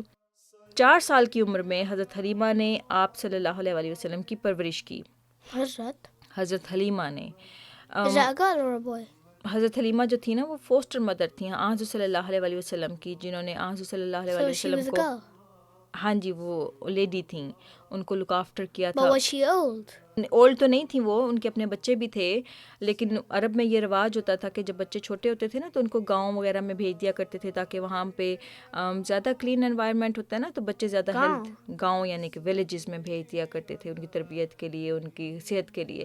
تو اسی دوران شک صدر کا واقعہ پیش آیا. 6 سال آپ صلی اللہ علیہ وآلہ وسلم کی والدہ آپ صلی اللہ علیہ وآلہ وسلم کو آپ کے ننہال مدینہ لے کر گئیں. شک صدر کا واقعہ جو ہے وہ اس طرح سے ہے کہ حضور صلی اللہ علیہ وآلہ وسلم اپنے دوستوں کے ساتھ کھیل رہے تھے کہ اچانک ایک فرشتہ آیا جس نے حضور صلی اللہ علیہ وآلہ وسلم کا سینہ چاک کیا اور اس کے اندر روشنی سی کچھ بھر دی. سینہ یعنی کہ جو چیسٹ کا ہاں جی، تو اس کو کہتے ہیں شک صدر کا واقعہ. اور اس کے بعد آپ صلی اللہ علیہ وآلہ وسلم کو جو حضرت حلیمہ تھی نا، وہ واپس ان کو ان کی مدر کے پاس لے آئیں، ننہال میں لے آئیں، مدینہ لے آئیں. مکہ اور مدینہ کے درمیان ابوا نامی جگہ پر آپ صلی اللہ علیہ وآلہ وسلم کی والدہ وفات پا گئیں. اسی طرح سے حضور صلی اللہ علیہ وآلہ وسلم بھی جب اپنی والدہ کے ساتھ رہنا شروع کیا انہوں نے، تو پھر ایک دفعہ کسی سفر میں تھے وہ، جہاں پر ان کی والدہ کی وفات ہو گئی، اور 8 سال کی عمر میں دادا کی بھی وفات ہو گئی. اب دیکھو کتنی ٹریجڈیز گزری چھوٹے سے بچے پر، کہ پہلے والد جو تھے ان کو کبھی دیکھا نہیں تھا، پھر والدہ سے دور رہے، پھر اس کے بعد والدہ کی بھی اتنی چھوٹی عمر میں وفات ہو گئی، پھر دادا نے رسپانسبلٹی لی اور پھر 8 سال کے ہوئے تو دادا کی بھی وفات ہوگی. دادا کہتے ہیں گرینڈ فادر کو، جو آپ کے فادر کے جو ہوتے ہیں نا فادر، اس کو کہتے ہیں دادا. تو آپ صلی اللہ علیہ وآلہ وسلم اپنے چچا ابو طالب کے پاس رہنے لگے. چچا کہتے ہیں انکل کو، یعنی کہ آپ کے جو فادر کے جو بھائی ہوتے ہیں ان کو چچا کہتے ہیں، ٹھیک ہے. تو انہوں نے پھر رسپانسبلٹی لے لی حضور صلی اللہ علیہ وآلہ وسلم کی. 9ویں سال میں آپ صلی اللہ علیہ وآلہ وسلم کے چچا آپ صلی اللہ علیہ وآلہ وسلم کو شام کی طرف لے گئے. شام میں ایک کنٹری ہے جس کو سیریا بھی کہتے ہیں، ٹھیک ہے، سیریا، ہاں جی. اس سفر میں بحیرہ نامی راہب نے اپنی مقدس کتاب کی روح سے یہ بتلایا کہ عرب میں ایک نبی کا ظہور ہونے والا ہے. اب وہاں پہ ایک کرسچن تھا جو کہ اس نے جو کرسچن پریسٹ تھا، اس نے بتایا کہ ہم نے اپنی ہولی بکس کے اندر لکھا ہوا پڑھا ہے کہ ایک نبی آنے والا ہے جو کہ عرب میں آئے گا. سر عثمان، شاباش شاہد، حضور صلی اللہ علیہ وآلہ وسلم کی حیات مبارک کو 2 ادوار میں تقسیم کیا جاتا ہے. Did the Christians Christianize him? Did they try? Christians baptize, you mean? Yeah, baptize. Did they try and do it? To حضور صلی اللہ علیہ وسلم؟ Yes, they did. نہیں. Or were they far away? حضور صلی اللہ علیہ وسلم کرسچن نہیں بورن ہوئے تھے، تو وہ انہوں نے بیپٹائز نہیں کیا تھا. حضور صلی اللہ علیہ وسلم جب اپنے انکل کے ساتھ جا رہے تھے تو وہاں پر ایک کرسچن پریسٹ تھا، اس نے بتایا کہ پتہ ہے کہ عرب میں ایک بہت بڑا پروفٹ آنے والا ہے. اچھا، تو سر عثمان، شاباش شاہد، حضور صلی اللہ علیہ وسلم کی حیات مبارک کو 2 ادوار میں تقسیم کیا جاتا ہے. حیات مبارک کہتے ہیں کہ حضور صلی اللہ علیہ وسلم کی جو لائف ہے ان کو 2 پارٹس میں ڈیوائڈ کیا جاتا ہے، ایک مکی اور دوسرا مدنی. یعنی کہ جتنا ٹائم حضور صلی اللہ علیہ وسلم نے مکہ میں گزارا اس کو کہتے ہیں کہ وہ مکی دور تھا. اسی طرح سے جتنا ٹائم مدینہ میں گزارا اس کو کہتے ہیں وہ مدنی دور تھا. نبوت کے بعد 13 سال مکی اور 10 سال مدنی ہیں. ٹھیک ہے، یعنی کہ حضور صلی اللہ علیہ وسلم جب نبی بن گئے اور اس کے بعد پھر جو سال گزرے مدینہ میں وہ مدنی سال، اور جو سال گزرے مکہ میں وہ مکی سال کہلاتے ہیں. ٹھیک ہے. اچھا جی. سر عثمان کامران، آپ 25 سے 40 سال تک کی عمر کا بتائیں. اب ہم نے بچپن کا تو تھوڑا سا پڑھ لیا نا کہ کہاں پہ 25 سے 40. 25 سے 40 یعنی کہ 25 ایئرس کے جب حضور صلی اللہ علیہ وسلم ہو گئے، اس سے لے کر 40 سال تک کی عمر کا 40 یعنی کہ 40 ایئرس تک کا کامران بتائیں گے. کامران 25 سال کی عمر میں آپ صلی اللہ علیہ وسلم کی شادی حضرت خدیجہ رضی اللہ تعالیٰ عنہا سے ہو گئی. جب آپ صلی اللہ علیہ وسلم 35 سال کے تھے تو ایک سیلاب کے سبب خانہ کعبہ گر گیا تھا. یعنی کہ اس کی جو خانہ کعبہ وہاں پہ اتنا زیادہ فلڈ آیا کہ وہ جو نقصان پہنچا تھا کچھ. چنانچہ قریش نے اس کی دوبارہ تعمیر کی، ریبلٹ اس کو کیا. آپ صلی اللہ علیہ وسلم بھی اس تعمیر میں شریک ہوئے. جب حجر اسود رکھنے کے اعزاز کی وجہ سے مختلف قبائل میں جھگڑا ہوا تو آپ صلی اللہ علیہ وسلم نے اسے حل کیا. اب شاہنواز آپ کو اور ہمارے دوستوں کو ہم یہ بات بتاتے چلیں کہ جو خانہ کعبہ جو تھا وہ اس وقت بھی یعنی کہ حضور صلی اللہ علیہ وسلم کی نبوت سے پہلے بھی ایک مقدس عمارت سمجھا جاتا تھا. ٹھیک ہے. اور اس کے بعد جب سیلاب آ گیا اور وہ جو خانہ کعبہ کی جو دیواریں تھیں وہ ان کو نقصان پہنچا تو اس کے بعد دوبارہ سے ان کو بلڈ کیا گیا. وہاں پر جو ٹرائبس تھے نا ان کے اندر یہ جھگڑا پیدا ہو گیا کہ کون اس مقدس پتھر کو جو کہ اس کے اوپر رکھا جاتا ہے کون رکھے گا. ظاہر بات ہے جو ہر جو قبیلہ تھا اس کا سردار چاہتا تھا کہ وہ رکھے. کیا وہ جو ایک ہولی وہاں پہ سٹون ہے جس کو حجر اسود کہتے ہیں اس کو خانہ کعبہ کے اوپر رکھنا تھا. تو وہ جو ٹرائبس تھے ان کے اندر لڑائی پیدا ہو گئی کہ کون رکھے گا اس کو. تو حضور صلی اللہ علیہ وسلم نے اس جھگڑے کو حل کیا. اور پتہ ہے کس طرح سے اس کو حل کیا؟ حضور صلی اللہ علیہ وسلم نے کیا کیا کہ حضور صلی اللہ علیہ وسلم نے ایک بڑی جو شیٹ تھی کپڑے کی اس کے اوپر اس پتھر کو رکھا اور کہا کہ جو تمام جو بڑے قبائل کے سردار ہیں وہ آگے آئیں اور اس کو کونوں سے پکڑ لیں اور سب مل کر اس پتھر کو اوپر رکھ دیں. دیکھو کتنا اچھا حل نکالا نا. اچھا. اس کے بعد پھر سر عثمان کہتے ہیں کہ کائنات رسول اللہ صلی اللہ علیہ وسلم کو پہلی وحی کب اور کہاں ہوئی؟ تو کائنات پھر کہتی ہے کہ 40 سال کی عمر کو جب حضور صلی اللہ علیہ وسلم پہنچے تو خدا تعالیٰ نے آپ کو رسالت سے سرفراز فرمایا. آپ صلی اللہ علیہ وسلم پر پہلی وحی غار حرا میں نازل ہوئی. سر عثمان عمر رسول اللہ صلی اللہ علیہ وسلم کے مکی دور میں رونما ہونے والے کچھ واقعات بتائیں. اچھا اس سے پہلے وحی کے بارے میں ہم بتا دیں کہ وحی وہ چیز ہوتی ہے جس میں اللہ تعالیٰ اپنے نبی کے ساتھ کمیونیکیٹ کرتا ہے، بات کرتا ہے ایک فرشتے کے ذریعے. اور جو فرشتہ ہے اس کا نام ہے حضرت جبرائیل جو کہ وحی لے کے آتے ہیں یعنی کہ اللہ تعالیٰ کا پیغام لے کر آتے ہیں کہ اللہ تعالیٰ نے اب یہ آپ کو کہا ہے، اب یہ بات اللہ تعالیٰ نے یہ آپ کو پیغام دیا ہے. تو اس کو کہتے ہیں وحی، ریویلیشن یعنی کہ. ٹھیک ہے. تو جو پہلی وحی تھی 40 سال کی عمر میں ہوئی اور حضور صلی اللہ علیہ وسلم جس جگہ پر جاتے تھے وہ ایک کیو تھا، ماؤنٹین کا کیو تھا. اس ماؤنٹین کا نام تھا اور اس کیو کو جو کہتے ہیں غار حرا، غار کہتے ہیں کیو کو. ٹھیک ہے. سر عثمان عمر رسول اللہ صلی اللہ علیہ وسلم کے مکی دور میں رونما ہونے والے کچھ واقعات بتائیں. تو مکی دور پھر وہ ہوا جیسا کہ ہم نے اوپر پڑھا تھا کہ مکی دور کون سا ہے. مکی دور وہ ہے کہ جس میں حضور صلی اللہ علیہ وسلم نے اپنی نبوت کے بعد مکہ میں سال گزارے. مکہ ایک سٹی کا نام ہے. تو کچھ واقعات جو ہے اب ہمیں عمر بتائیں گے. عمر 590 میں حبشہ کی طرف پہلی ہجرت ہوئی. ہجرت کہتے ہیں مائگریشن کو. جب آپ ایک جگہ سے دوسری جگہ پر موو کرتے ہیں تو اس کو کہتے ہیں مائگریشن. جب مسلمانوں کو بہت زیادہ تنگ کیا گیا تو اللہ تعالیٰ نے پھر مسلمانوں کو حکم دیا کہ اب آپ ہجرت کر جائیں اور پھر یوں پہلی ہجرت حبشہ کی طرف ہوئی. حبشہ ایک کنٹری کا نام ہے. ٹھیک ہے. اس کے بعد 790 میں شیب ابی طالب کا واقعہ پیش آیا. چنانچہ قریش نے آپ صلی اللہ علیہ وسلم کا بائیکاٹ کیا اور معاہدہ لکھ کر خانہ کعبہ میں لٹکا دیا. اس زمانے میں حبشہ کی طرف دوسری ہجرت ہوئی. اب یوں ہوا کہ وہاں پہ جو قریش کا جو ٹرائب تھا نا انہوں نے سب نے حضور صلی اللہ علیہ وسلم کا اور جو مسلمان تھے ان کے ساتھ بائیکاٹ کر دیا اور اس کے بعد ان کو ایک چھوٹی سی علاقے میں محصور کر دیا کہ وہ اس علاقے سے باہر نہیں آ سکتے تھے اور ایک ایگریمنٹ کیا گیا جس کو خانہ کعبہ کی دیواروں پر لٹکا دیا گیا. اس کے بعد پھر کچھ مسلمانوں نے ہجرت کی اور یوں وہ دوسری ہجرت ہوئی حبشہ کی طرف. 10 نبوی میں حضرت خدیجہ رضی اللہ تعالیٰ عنہا جو کہ حضور صلی اللہ علیہ وسلم کی وائف تھیں، ام المومنین تھیں، اور حضرت ابو طالب وفات پا گئے۔ اب حضرت ابو طالب جیسا کہ ہم نے اوپر پڑھا ہے کہ حضور صلی اللہ علیہ وسلم کے چچا تھے، ٹھیک ہے۔ ہاں جی۔ یہ سال عام الحزن یعنی غم کا سال کہلاتا ہے۔ اسی سال آپ صلی اللہ علیہ وسلم نے طائف کا سفر کیا۔ حزن کہتے ہیں غم کو، اور عام کہتے ہیں سال، یعنی کہ حضور صلی اللہ علیہ وسلم پر اس سال میں دیکھو کتنے بھاری بھاری غم گزرے۔ ایک تو حضور صلی اللہ علیہ وسلم کی پیاری بیوی جو تھی ان کی وفات ہو گئی، پھر اس کے بعد حضور صلی اللہ علیہ وسلم اس کی وجہ سے بہت غم میں آئے، پھر اس کے بعد پھر ان کے جو چچا تھے جنہوں نے ان کو پالا تھا، بڑا کیا اور سپورٹ کیا ہمیشہ، ان کی بھی وفات ہوگی۔ تو یہ اس طرح سے یہ سال بڑا بھاری سال تھا حضور صلی اللہ علیہ وسلم کے لیے۔ پھر اسی سال حضور صلی اللہ علیہ وسلم نے طائف جو کہ ایک جگہ کا نام ہے وہاں پہ اس کی طرف سفر کیا۔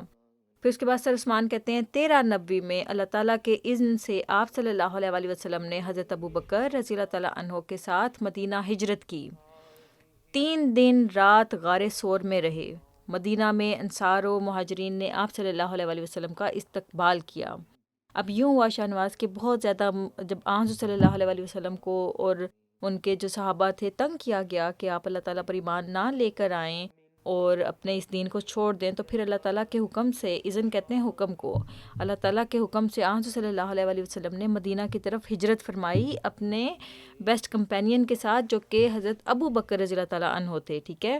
اور پھر اس کے بعد رستے میں انہوں نے ایک غار میں پناہ لی، غار کہتے ہیں کیو کو، اور اس کے اندر چھپ گئے کیونکہ دشمن جو تھا، جو برے لوگ تھے، وہ آپ کا پیچھا کر رہے تھے، اور اس غار کا نام تھا غار ثور، ٹھیک ہے۔ کیا نام تھا؟ غار ثور۔ ہاں جی۔ اور پھر جب حضور صلی اللہ علیہ وسلم مدینہ پہنچے تو وہاں پر سب نے حضور صلی اللہ علیہ وسلم کا بہت خوشی سے استقبال کیا، ویلکم کیا۔ اسد، آپ مدنی دور کے اہم واقعات بتائیں۔ اسد پھر اس کے بعد بتاتے ہیں کہ 2 ہجری میں غزوہ بدر اور 3 ہجری کو غزوہ احد پیش آیا، اور اسی سال شراب حرام ہوئی۔ پتہ ہے جب حضور صلی اللہ علیہ وسلم آئے تھے تو ایک دم شراب حرام نہیں ہوئی تھی، آہستہ آہستہ اللہ تعالیٰ کے حکم آنا شروع ہوئے، اور اس کے بعد 3 ہجری کو جب غزوہ احد کا واقعہ ہوا اس کے بعد پھر شراب کی حرمت قائم ہوئی، یعنی کہ شراب حرام ہو گئی۔ 5 ہجری غزوہ خندق یا غزوہ احزاب ہوا۔ اسی سال حج کی فرضیت ہوئی۔ 6 ہجری کو صلح حدیبیہ کا مشہور معاہدہ طے پایا، یہیں بیعت رضوان ہوئی تھی۔ 7 ہجری میں غزوہ خیبر ہوا۔ اب غزوہ کہتے ہیں وہ والی جنگیں جن کے اندر حضور صلی اللہ علیہ وسلم نے شرکت کی ہو، ٹھیک ہے۔ اور 8 ہجری کو 10,000 قدوسیوں کے ساتھ مکہ فتح ہوا، یعنی کہ حضور صلی اللہ علیہ وسلم نے جب مکہ کو فتح کیا، وکٹری ملی، تو اس وقت حضور صلی اللہ علیہ وسلم کے ساتھ 10,000 لوگ تھے۔ رسول اللہ صلی اللہ علیہ وسلم نے سب کفار کو عام معافی کا اعلان کیا۔ جب حضور صلی اللہ علیہ وسلم کو اتنی بڑی وکٹری مل گئی نا، تو آپ نے اتنا ہی بڑا اعلان بھی کر دیا کہ سب کو معاف کر دیا جتنے بھی دشمن تھے۔ پھر غزوہ حنین پیش آیا۔ 10 ہجری میں رسول اللہ صلی اللہ علیہ وسلم نے حج کیا، جسے حجۃ الوداع کہتے ہیں۔ وداع کہتے ہیں آخری کو۔ 1 ربیع الاول 11 ہجری بمطابق 26 مئی 632 عیسوی ہجری مطابق کو 63 سال کی عمر میں آپ صلی اللہ علیہ وسلم اپنے رفیق اعلیٰ سے جا ملے۔ آپ صلی اللہ علیہ وسلم مدینہ منورہ میں حضرت عائشہ رضی اللہ تعالیٰ عنہا کے حجرہ مبارک میں مدفون ہیں۔ حجرہ اس جگہ کو کہتے ہیں جہاں پہ کسی کی رہائش ہو، ٹھیک ہے۔ تو حضرت عائشہ جہاں پہ رہا کرتی تھی نا، تو وہاں پر حضور صلی اللہ علیہ وسلم کی پھر تدفین ہوئی۔ حضرت عائشہ حضور صلی اللہ علیہ وسلم کی زوجہ مبارکہ تھیں، یعنی کہ وائف تھیں۔ سر عثمان، اسامہ، حضرت صلی اللہ علیہ وسلم کی ازواج مطہرات کے نام بتائیں۔ ازواج مطہرات کہتے ہیں حضرت صلی اللہ علیہ وسلم کی جو وائفز تھیں ان کے نام بتائیں۔ تو اسامہ نے پھر جواب دیا کہ حضرت خدیجہ رضی اللہ تعالیٰ عنہا جو ہوتا ہے نا، جب فیمیل کا نام آئے گا نا، فیمیل جو صحابیہ ہیں ان کا نام آئے گا تو ان کے ساتھ انہا آئے گا، ٹھیک ہے۔ اور جو میل ہوں گے ان کے ساتھ آئے گا انہور، یعنی کہ رضی اللہ تعالیٰ عنہ۔ تو اسی طرح سے یہ فیمیل ہے نا ساری ازواج مطہرات، تو ان کے نام کے ساتھ رضی اللہ تعالیٰ عنہا آئے گا۔ پہلی ہے جیسا کہ ہم نے ابھی پڑھا حضرت خدیجہ رضی اللہ تعالیٰ عنہا، پھر اس کے بعد حضرت سودا رضی اللہ تعالیٰ عنہا، حضرت عائشہ رضی اللہ تعالیٰ عنہا، حضرت حفصہ رضی اللہ تعالیٰ عنہا، حضرت زینب رضی اللہ تعالیٰ عنہا، حضرت سلمہ رضی اللہ تعالیٰ عنہا، حضرت زینب رضی اللہ تعالیٰ عنہا، حضرت جویریہ رضی اللہ تعالیٰ عنہا، حضرت صفیہ رضی اللہ تعالیٰ عنہا، حضرت ام حبیبہ رضی اللہ تعالیٰ عنہا، حضرت ماریہ قبطیہ رضی اللہ تعالیٰ عنہا، حضرت میمونہ رضی اللہ تعالیٰ عنہا۔ سر عثمان فارس حضرت صلی اللہ علیہ وسلم کی بیٹیوں اور بیٹوں کے نام بتائیں۔ تو فارس جواب دیتے ہیں بیٹیاں حضرت زینب رضی اللہ تعالیٰ عنہا، حضرت رقیہ رضی اللہ تعالیٰ عنہا، حضرت ام کلثوم رضی اللہ تعالیٰ عنہا، حضرت فاطمہ الزہرا رضی اللہ تعالیٰ عنہا، اور بیٹے حضرت قاسم رضی اللہ تعالیٰ عنہ، حضرت طاہر رضی اللہ تعالیٰ عنہ، حضرت طیب رضی اللہ تعالیٰ عنہ، ان کا دوسرا نام عبداللہ رضی اللہ تعالیٰ عنہ بھی تھا، اور حضرت ابراہیم رضی اللہ تعالیٰ عنہ۔ یعنی کہ اللہ تعالیٰ نے حضرت صلی اللہ علیہ وسلم کو بیٹے بھی دیے تھے، یعنی کہ 4 بیٹے اللہ تعالیٰ نے حضرت صلی اللہ علیہ وسلم کو دیے جن کی وفات ہو گئی، اور 4 بیٹیاں دیں۔ سر عثمان ہبۃ الحی سیرت پر کچھ کتب کے نام بتائیں۔ کتب کہتے ہیں کتابوں کے نام بتائیں، سیرت کہتے ہیں حضرت صلی اللہ علیہ وسلم کی جو لائف تھی اس کے بارے میں جو واقعات ملتے ہیں جس کتاب میں، ان کتابوں کے نام بتائیں۔ تو پھر ہبۃ الحی نے جواب دیا سیرت خاتم النبیین صلی اللہ علیہ وسلم از حضرت مرزا بشیر احمد صاحب رضی اللہ تعالیٰ عنہ ایم.اے انسان کامل، از حضرت میر محمد اسحاق صاحب رضی اللہ تعالیٰ عنہ اسوہ انسان کامل، حضرت محمد صلی اللہ علیہ وسلم کا بچپن، اور ایک کتاب چاہے حضرت رسول کریم صلی اللہ علیہ وسلم اور بچے، اور جو چھوٹے بچے ہیں میرا خیال ہے ان کو سب سے پہلے یہ کتابچہ شروع کرنا چاہیے نا، جس میں حضرت صلی اللہ علیہ وسلم اور بچوں کا جو تعلق ہے، ان کے بارے میں جو واقعات ہیں، پھر اس طرح سے بچوں کا ایک تعلق پیدا ہونا شروع ہو جائے گا۔ اس کے بعد ہے پیارے بچوں سر عثمان پھر کہتے ہیں کہ کل آپ سب اس بارے میں مضمون لکھ کر لائیں، یہی اسائنمنٹ ہے، یعنی کہ یہی آپ کا کام ہے۔ اور یہ اس کے بعد تو یہ تھا پیارے بچوں آج کا سبق سیرت النبی، ہم نے کچھ اس میں سے کور کیا۔ اس کے بعد کیا آتا ہے شاہ نواز؟ ہنسنا منع ہے۔ ہاں جی، اس کے بعد آتا ہے ہنسنا منع ہے، اور ہنسنا منع میں کیا ہوتا ہے؟ It's a try not to laugh challenge. ہاں جی، تو ہم دیکھتے ہیں، ہم شاہ نواز کو یہ جوک سنا کے دیکھتے ہیں کہ یہ شاہ نواز کو اس پر ہنسی آتی ہے یا پھر نہیں آتی، ٹھیک ہے؟ If I don't, then you have to subscribe. اچھا ٹھیک ہے، تو ہم یوں کرتے ہیں، ویسے بھی ہمارے بچوں کو، جو ہمارے بچے سن رہے ہیں ان کو سبسکرائب کرنا چاہیے، اور چینل کو، اور جو ہماری جو ویڈیوز ہیں بچوں کے الفضل کی خاص طور پر، وہ ضرور اپنے دوستوں سے شیئر کریں تاکہ زیادہ سے زیادہ بچے دین کا علم سیکھ سکیں، اور جو اچھی اچھی باتیں اور نصائح بچوں کا الفضل ہمارے لیے لے کر آتا ہے وہ سیکھ سکیں، ٹھیک ہے؟ اچھا جی، make sure you actually subscribe if I don't laugh and like if you laugh. ہاں جی ٹھیک ہے، اچھا اوکے، تو پہلا والا جو لطیفہ ہے یعنی کہ اس میں یہ ہے کہ ایک دوست دوسرے سے، وہ کون سی چیز ہے جس کے 4 پاؤں ہوتے ہیں مگر وہ چل نہیں سکتی؟ Chair. تو دوسرا دوست کہتا ہے کہ ایسی کوئی چیز نہیں، تو پہلا دوست کہتا ہے Chair. میز۔ میز کیا ہوتی ہے؟ ٹیبل۔ آپ کو پہلے سے ہی آتا تھا What's یہ، a ہے نا؟ maze? میز یعنی کہ ٹیبل کو کہتے ہیں، اس کے بھی 4 ٹانگیں ہوتی ہیں لیکن وہ چل نہیں سکتی، ہے نا؟ No, but chair as well. ہاں جی، چیئر بھی ہوتی ہے۔ اچھا اس کے بعد تو اس پہ ہنسی نہیں آئی تھی؟ نہیں۔ اچھا ٹھیک ہے، دوسرا ٹرائی کرتے ہیں۔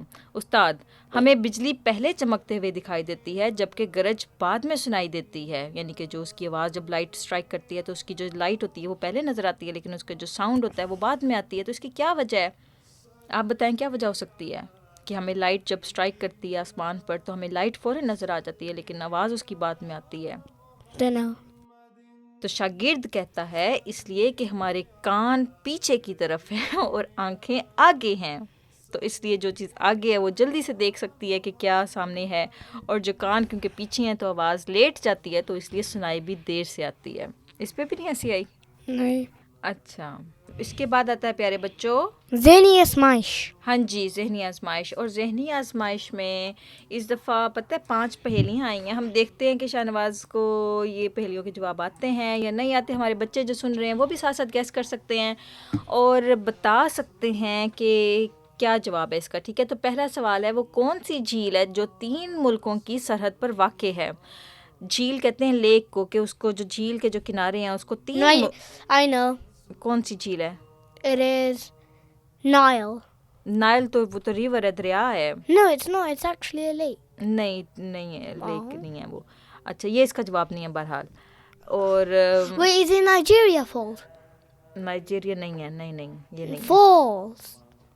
جھیل ہے جو کہ 3 ملکوں کی سرحد پر ہے، یعنی کہ باؤنڈریز اس کو ٹچ ہوتی ہیں 3 ممالک کی۔ Victoria Lake. ہاں جی، اور Got it. اور اس کا نام ہے وکٹوریا لیک. اس کے بعد ہے کس کیڑے کے خون کا رنگ سفید ہوتا ہے, وائٹ ہوتا ہے. اس کا جو بلڈ ہے وہ جیسے نارمل کیڑوں کا بلڈ جو ہوتا ہے وہ ریڈ ہوتا ہے, تو اس کا کون سا کلر ہوتا ہے, کون سا ایسا کیڑا ہے؟ Cockroach. ہاں جی, کاکروچ ہے. اچھا, اس کے بعد کس مکھی کی 5 آنکھیں ہوتی ہیں؟ Honeybee. ہاں جی, شہد کی مکھی کی 5 آنکھیں ہوتی ہیں. Shed? شہد کی مکھی کو ہنی بھی کہتے ہیں نا. Oh. اس کے بعد ہے کس ملک میں سب سے زیادہ پہاڑ ہیں, ماؤنٹینز ہیں؟ بتائیں. Japan. بھوٹان. Bhutan. اچھا, اس کے بعد آخری ہے دنیا میں سب سے بلند آبشار اینجل فالز کس ملک میں ہے؟ یعنی کہ جو واٹر فالز ہوتی ہیں نا بڑی بڑی دنیا میں, کس کنٹری میں ہے جو سب سے بلند ہے؟ Canada. نہیں. Nigeria? نہیں, وینزویلا. تو یہ تھا پیارے بچوں 5 پہیلیاں تھیں. اس کے بعد آتا ہے راستہ تلاش کریں. I know it. اچھا, تو راستہ تلاش کریں. اس کے بعد نیچے ایک ورڈ بھی انہوں نے لکھا ہوا ہے اور یہ ورڈ بھی آپ انار. فل کر سکتے ہیں. ہاں جی, گڈو کو انار لکھنے میں مدد کریں. گڈو کو پہلے الف اور پھر انار تک لے جائیں. تو یہ گڈو ہے اور اس کو پہلے الف تک لانا ہے اور اس کے بعد پھر انار تک لے کر آنا ہے. ٹھیک ہے. Okay. تو یہ تھا پیارے بچوں راستہ تلاش کریں. اس کے بعد آتا ہے گزشتہ شمارہ, یعنی کہ 1 ستمبر 2023 کے شمارے میں جو پہیلیاں تھیں ان کے جوابات ہم پڑھ دیتے ہیں. وہ یہ ہیں 3 نیل, ناریل. Neil. نیل یعنی کہ دریا نیل تھا نا, وہ اس کا جواب ناریل. اس کے بعد ہے اونٹ, پھر ہے شمالی کوریا. اونٹ, کیمل, وہ اس میں تھا نا کہ کون سا جانور ہے جو Which one? Oh yeah, I said oont. ہاں جی, کہ کون سا جانور ہے جو 15 دن تک پیاسا رہ سکتا ہے. اچھا, اس کے بعد ہے بوجھو تو صحیح کے جو جوابات ہیں وہ بھی ہم پڑھ دیتے ہیں کہ فلسطین ہے, پھر اردن ہے, پاکستان ہے اور الجیریا ہے. تو Algeria. الجیریا کنٹری کا نام ہے. پیارے بچوں آخر پر آتا ہے گزشتہ شمارے کے ذہنی آزمائش کے درست جوابات دینے والے بچوں کے نام. تو ہم نے کیونکہ ایک آن لائن کوئز کا سلسلہ بھی شروع کیا ہوا ہے جیسا کہ ہمارے بچے جانتے ہیں, اور ہمیں بہت سے بچوں کے جوابات بھی موصول ہوتے ہیں. اور پھر جیسا کہ بتایا گیا ہے کہ صرف 100, 90 اور 80 نمبرز حاصل کرنے والے بچوں کے نام شائع کیے جائیں گے.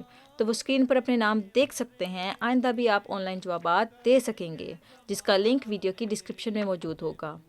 پیارے بچوں یاد رکھیں کہ کوئز حل کرتے ہوئے اپنا نام اور ملک درست درج کریں.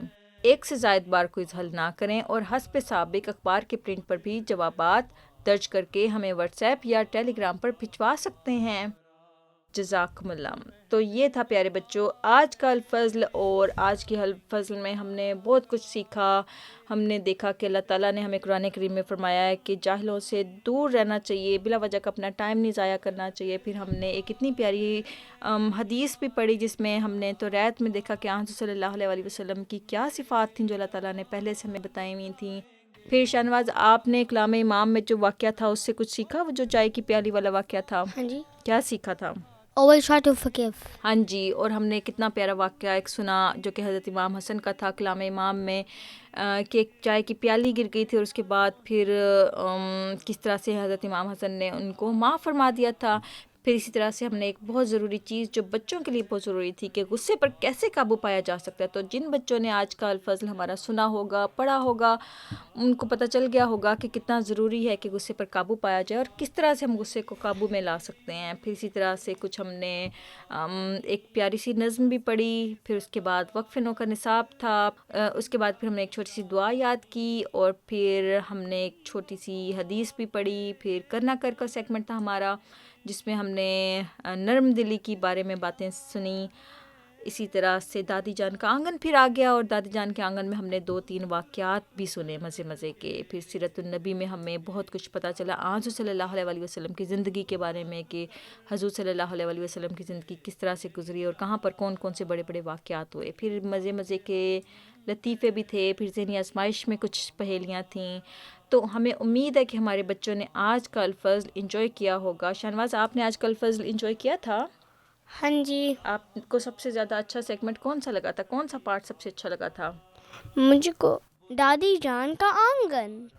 اچھا, تو شاہنواز کو دادی جان کا آنگن اچھا لگا تھا. اس میں 2-3 واقعات ہم نے سیرت النبی صلی اللہ علیہ وسلم سے سیکھے. اور ہمیں امید ہے کہ ہمارے دوستوں نے آج کا جو الفضل سنا، پڑھا یا دیکھا اس سے بہت کچھ سیکھا ہوگا، اور اس کو ہماری دعا ہے کہ اللہ تعالیٰ ہمارے بچوں کو ان نصائح کو اپنی زندگیوں میں بھی اپنانے کی توفیق دے، اور ہمارے بچے جو ہیں وہ خادم دین بن سکیں۔ تو اب یوں کرتے ہیں شاہ نواز کہ ہم کیا کرتے ہیں، اجازت لیتے ہیں۔ ہاں جی، اب ہم اپنے دوستوں سے اجازت لیتے ہیں، اور ہم اپنے دوستوں سے یہ بھی کہنا چاہیں گے کہ وہ ہمیں اپنی دعا میں یاد رکھیں، شاہ نواز کو بھی اپنی دعا میں یاد رکھیں، الفضل کی ٹیم کو اپنی دعا میں یاد رکھیں، اور ہم بھی اپنے پیارے پیارے دوستوں کو دعاؤں میں یاد رکھیں گے کہ اللہ تعالیٰ جو ہے ہمارے بچوں کو نیک بنائے اور خادم دین بنائے۔ تو شاہ نواز اب پھر کیا کرتے ہیں، اللہ حافظ۔ اللہ حافظ اینڈ السلام علیکم ورحمۃ اللہ وبرکاتہ۔ ہاں جی، السلام علیکم ورحمۃ اللہ وبرکاتہ۔ وہ پیشوا ہمارا جس سے ہے نور سارا، نام اس کا ہے محمد، دلبر میرا یہی ہے۔ سب پاک ہیں پیمبر، ایک دوسرے سے بہتر، لے کر خدائے برتر، خیر الورا یہی ہے۔ پہلوں سے خوب تر ہے، خوبی میں ایک کمر ہے، اس پر ہر ایک نظر ہے، بدر الدجا یہی ہے۔ وہ یار لامکانی،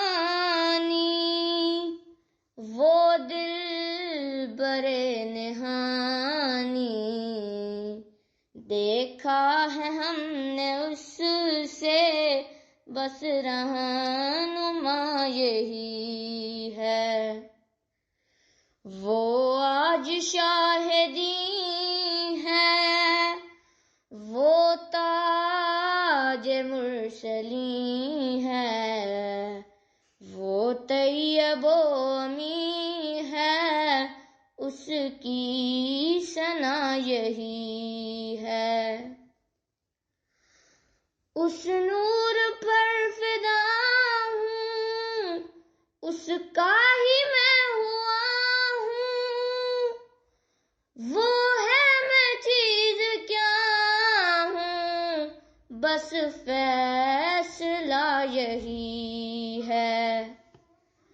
وہ دل برے یگانا، علموں کا ہے خزانہ، باقی ہے سب فسانہ، سچ بے خطا یہی ہے۔